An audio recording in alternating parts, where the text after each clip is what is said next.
Hello student, आपका स्वागत है सनी एजुकेशन चैनल पे। जो भी बच्चे का मेजर में बीए सेमेस्टर फर्स्ट में मेजर में हिस्ट्री है, उनके लिए पहला यूनिट है भारतवर्ष की अवधारणा। भारतवर्ष की अवधारणा पहला यूनिट में पढ़ना है और हिस्ट्री के बारे में कुछ जान लेते हैं। हिस्ट्री शब्द की उत्पत्ति ग्रीक भाषा के शब्द हिस्टोरिया से हुई है, जिसका अर्थ होता है जांच पड़ताल, जानना या पूछताछ की जानकारी लेना। फादर ऑफ हिस्ट्री हेरोडोटस को इतिहास का जनक कहा जाता है। इतिहास वह अध्ययन है जिसका मानव समाज, भूतकाल की घटना और उनके कारणों का क्रमबद्ध वर्णन मिलता है।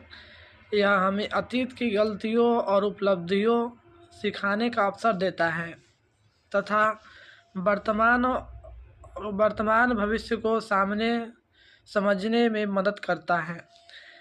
प्रोफेसर कुछ वैज्ञानिक आए जो भारत के इतिहास के अपने अपने शब्दों में विवरण दिया है। उसमें पहला है प्रोफेसर घाटे के अनुसार, इतिहास हमारे संपूर्ण भूतकाल व वैज्ञानिक अध्ययन तथा लेखा जोखा है। और दूसरा वैज्ञानिक आए जो हेनरी जॉनसन के अनुसार है, भूतकालीन घटनाओं का उल्लेख ही इतिहास में मिलता है। और तीसरा है रियर्सन के अनुसार, इतिहास घटनाओं या विचारों का सुसंबद्ध विवरण है। तो ये तीन वैज्ञानिक आए थे जिनका अपने अपने शब्दों में इतिहास का विवरण दिया। और है अगला क्वेश्चन है अभिलेखों के महत्व पर प्रकाश डालिए। अभिलेख से हमें प्राचीन इतिहास, तत्कालीन परिस्थितियों को जानने में सहायता मिलती है।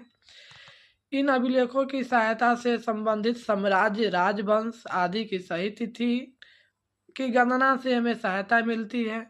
यह अभिलेख हमें संबंधित में तत्कालीन राजनीतिक, सामाजिक, आर्थिक आदि अलग अलग परिस्थितियों जानने में सहायता मिलती है।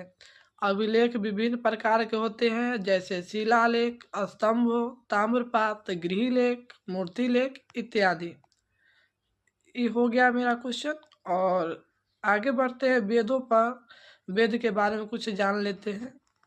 प्राचीन ग्रंथ वेद हिंदू धर्म में सबसे प्राचीन, पवित्र और आधारभूत ग्रंथ है। इनका ज्ञान ऋषियों, देव अनुभूति द्वारा प्राप्त होता है, इसलिए इसे श्रुति कहा जाता है। वेद का अर्थ